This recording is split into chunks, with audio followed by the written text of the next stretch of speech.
وہ لوگ جو شاید مسلمان ہی نہ تھے لیکن انسانیت کے لیے جیتے رہے، کیا خدا ان کے ساتھ انصاف نہیں کرے گا؟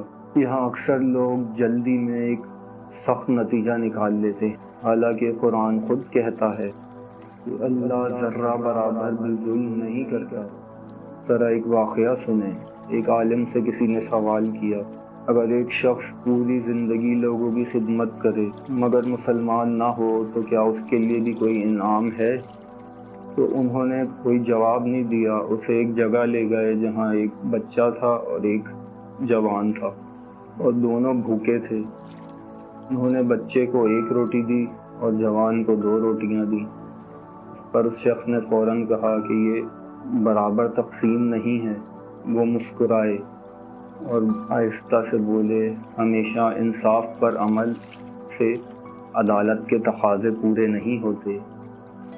اگر بچے کو بھی 2 روٹیاں دی جاتی تو وہ ضائع ہو جاتی، وہ نہیں کھا پاتا، اور اگر جوان کو 1 روٹی دی جاتی برابری کے لیے تو اس پر ظلم ہوتا۔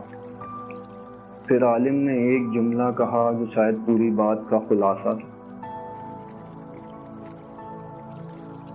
خدا ہر انسان کے ساتھ اس کی نیت، اس کی سمجھ بوجھ، اس کی جد و جہد کے مطابق معاملہ کرتا ہے۔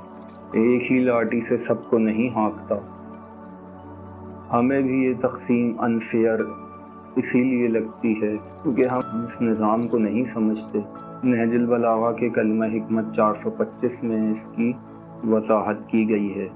ہم خدا کی عدالت کو محدود سمجھ سے ناپنے لگتے ہیں، جبکہ قرآن ایک بیلنس تصور پیش کرتا ہے۔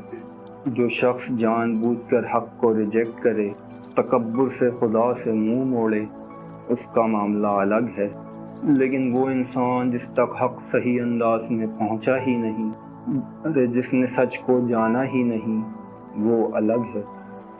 اس کے بارے میں خدا کی عدالت مختلف ہوگی، اور یہی خدا کی رحمت بھی ہے۔ اور ایک اور اہم بات، جنت صرف اچھے کام کرنے والے کے لیے نہیں بنائی گئی، بلکہ جنت خدا کے سامنے جھکنے والے کے لیے بنائی گئی ہے۔